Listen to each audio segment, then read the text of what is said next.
Welcome एक नाज़रीन bulletin की शुरुआत में अवां खे ख़बर यूं ॾुखोईंदड़ ख़बर आहे। हब मां अवां खे ॾियूं पिया उथल वेझो क़ौमी शहरा ते ॿ मोटरसाइकिलूं पाण में टकराइजी वियूं आहिनि। औरत ऐं ॿार समेत 4 ॼणा फ़ौत थी विया आहिनि। तव्हांखे ॿुधायूं पिया फ़ौतुनि जा लाश ईदी एम्बुलेंस ज़रिए सिविल अस्पताल उथल मुंतक़िल कया विया आहिनि। फ़ौतुनि जी सुञाणप न थी सघी आहे। फ़ौतुनि जो तालुक़ु उथल सां ॿुधायो पियो वञे। हादिसो तेज़ रफ़्तारी सबबु पेश आयो आहे। हब मां अवां खे आगाह कयूं पिया उथल वेझो क़ौमी शहरा ते 2 मोटरसाइकिलूं पाण में टकराइजी वियूं आहिनि। औरत ऐं ॿार समेत 4 ॼणा फ़ौत थी विया आहिनि।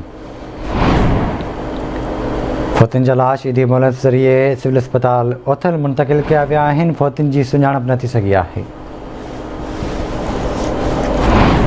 ॾुखोईंदड़ ख़बर आहे। अवां खे ॾियूं पिया हब मां उथल वेझो क़ौमी शहरा ते 2 मोटरसाइकिलूं पाण में टकराइजी वियूं आहिनि।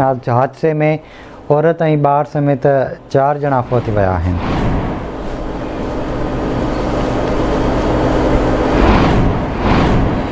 तफ़सील वठंदासीं अब मां इमाम बख़्श मिंगल खां। इमाम बख़्श, आगाह कजो हादसे बाबति।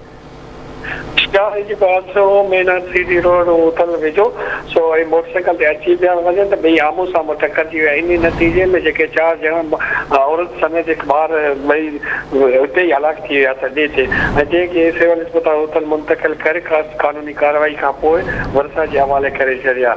इहो हादसो जेको पेश थी वियो इहो तेज़ रफ़्तार जे बाहिस पेश थी वियो। जी ठीकु आहे इमाम बख़्श, वॾी महिरबानी अवां जी तफ़सील खां आगाह करण लाइ।